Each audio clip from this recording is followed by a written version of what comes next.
Alright, so if you've been watching my videos here on YouTube, you know I keep and breed ball pythons. And I've always been looking for the perfect substrate since I started breeding snakes.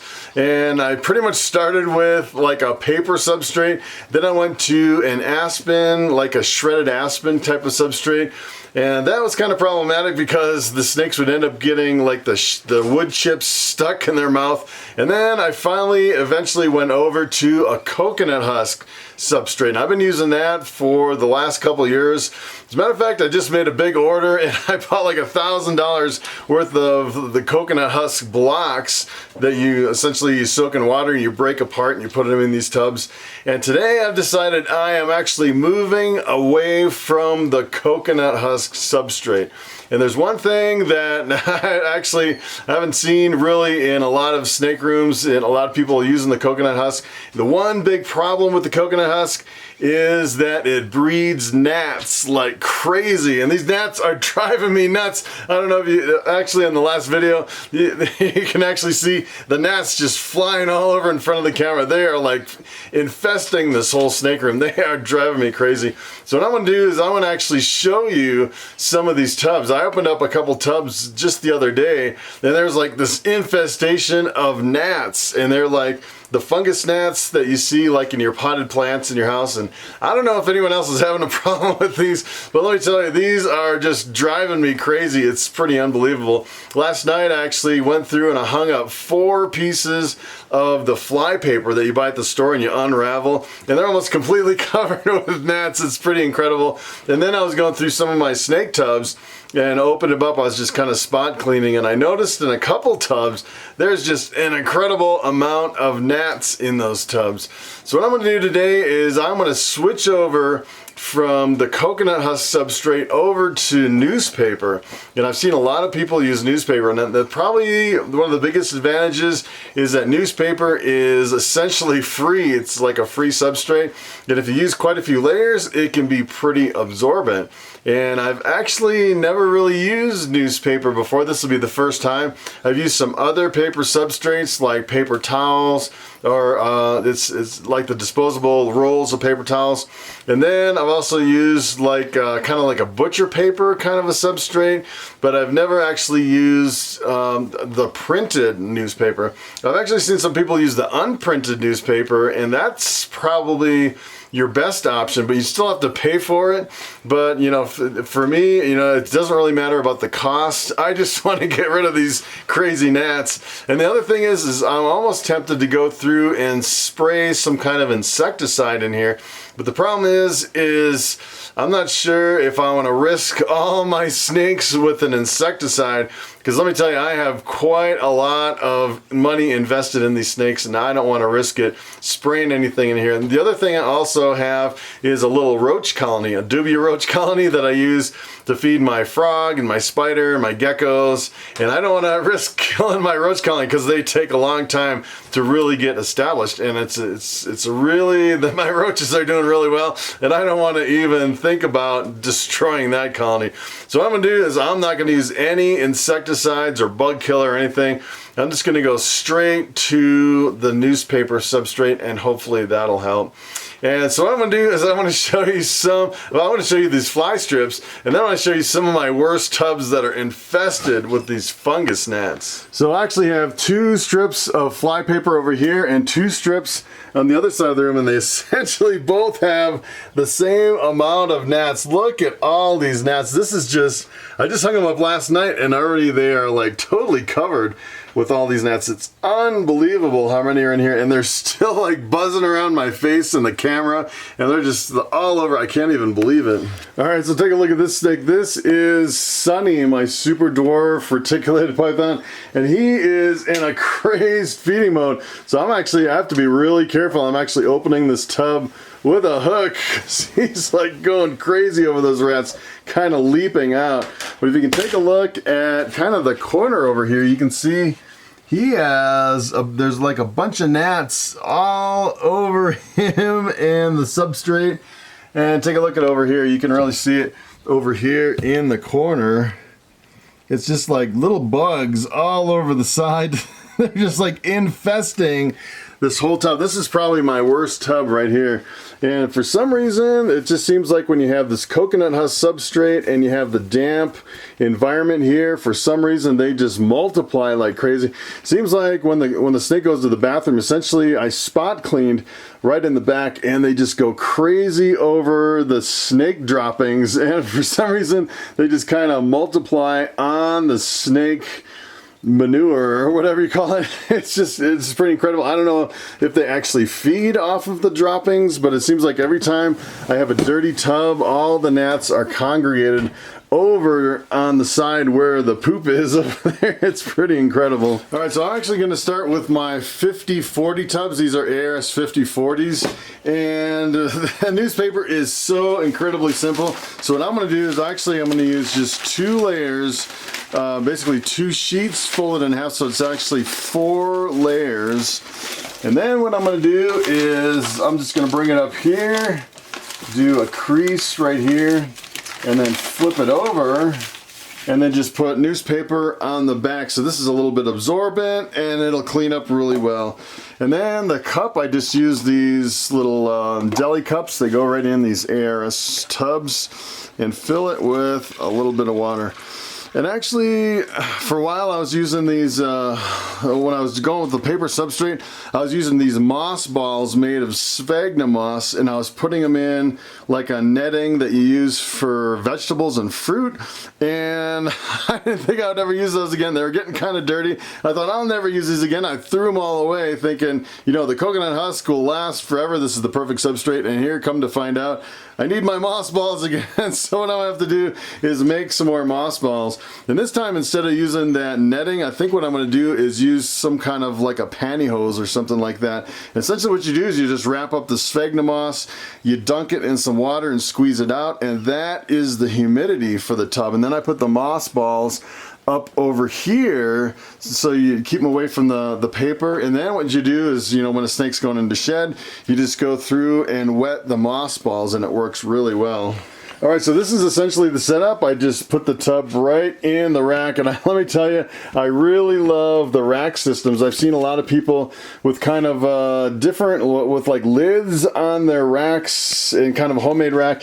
And I love this because there's no lids, and the rack acts as the lid. You just put it in there and it's done. So what I'm gonna go do is just kind of go through the rest of these and replace them with paper. So I'd say probably one of the hardest things is this reticulated python enclosure, because if you actually put paper in here, you're always chasing the snake pee all the time. You know, retics, they go to the bathroom. I'd say a retic, you know, normally they'll pee at least 2 or 3 times a week.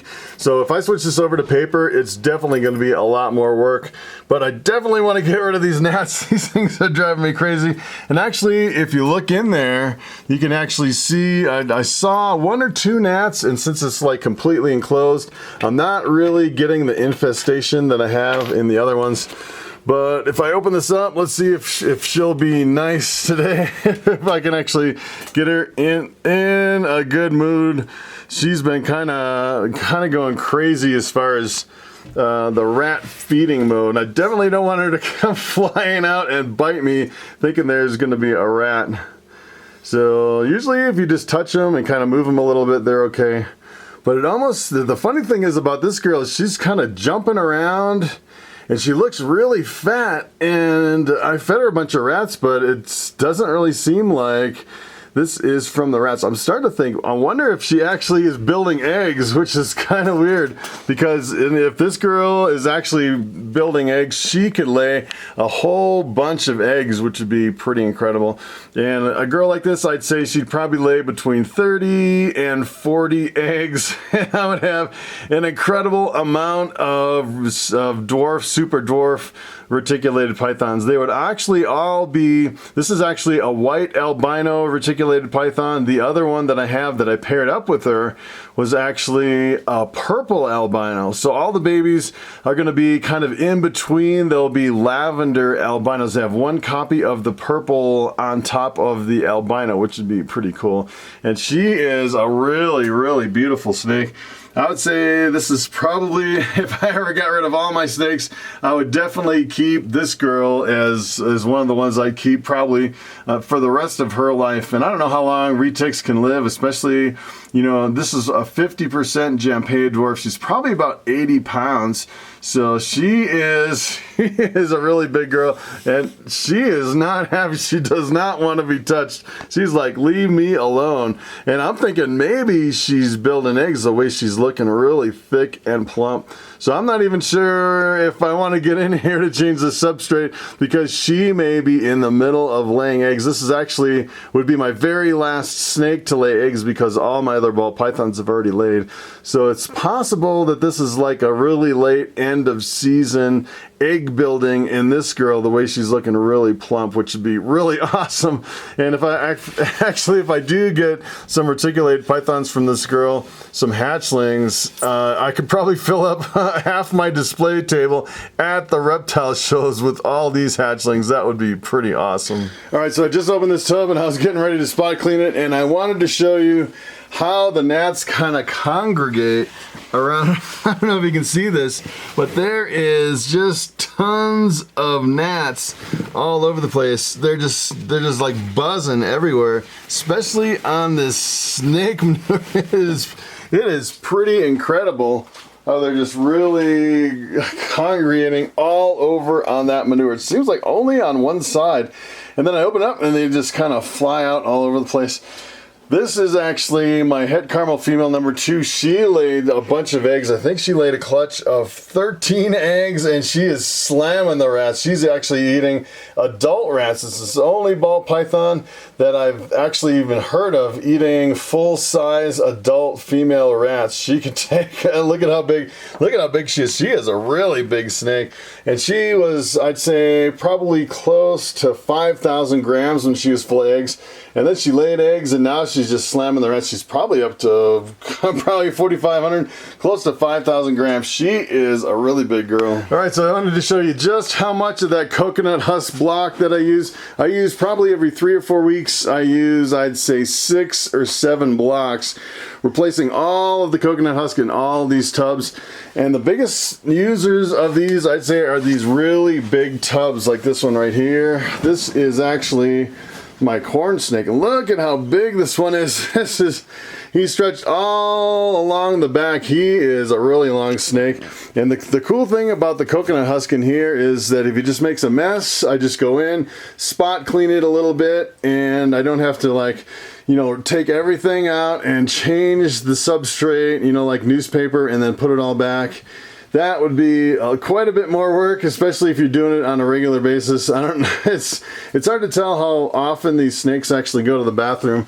I know retics are a lot of work because they go to the bathroom quite a bit. I'd say ball pythons, maybe every 2 or 3 weeks they go to the bathroom, but I have so many that it seems like I'm always going through the tubs when I have a paper substrate, and I'm always, you know, chasing the mess. That's kind of the hard part. And this guy, he is a really neat snake. He's my only corn snake, and he just kind of hangs out in this tub.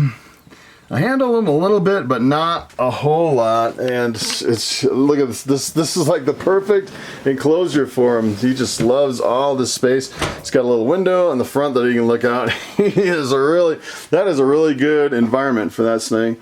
So I'd say probably the hardest part for this is going to be some of these new hatchlings. So these are all my ball python hatchlings over here. And if you get down to some of the ones that just hatched out, like this one right here, they pretty much have to stay hydrated until they shed for the first time.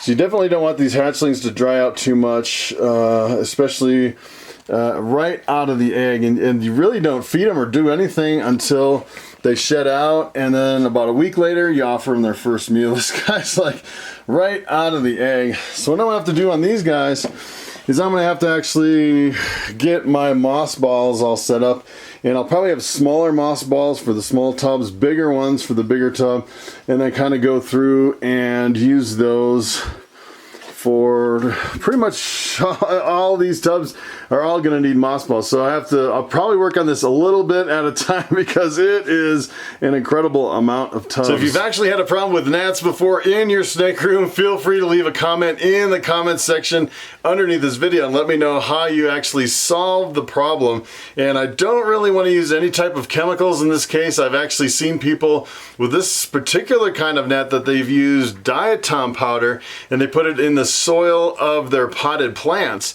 to get rid of fungus gnats in their plants. But I'm not sure I want snakes crawling around with diatom powder in the tubs. I'm not sure if that would really be good for their respiratory system, especially if I let that substrate dry out. That's kind of why I was concerned, especially if you're using any kind of a pesticide and you spray it in there and you close it up and they're enclosed in a hot, humid environment with the pesticide in there. I'm not sure that would be very good for your snakes either. Let me tell you, I got so much invested in my snakes, I don't even want to chance it. I would rather do the extra work and try to get rid of them by mechanical means, just physical removal of the substrate to try to control these fungus gnats. Let me tell you, they are driving me crazy. As a matter of fact, I actually had one snake that was completely, fungus gnat infested, and then I actually switched the tub out to paper, and the next day there was 0 gnats in that tub. It seems to be really effective. I've done it on a small scale. I actually haven't done it on a large scale where I do the whole snake room in paper. So that'll be a challenge as far as the maintenance. Essentially what I'll have to do is I'll have to go through all these tubs, pretty much add it to my rotation. I'll have to take a section of the rack and kind of open every tub and look for the mess and change it out. That's kind of what I'm doing with my rats. I do just a little section at a time, so I don't have to spend all day down here cleaning rats or snakes. I kind of cycle pretty much everything, even the feeding and everything, just a little section at a time, and it makes it a lot easier just working a little bit each day on my rats and my snakes. So that's pretty much it. Thanks for watching, and I will see you next time.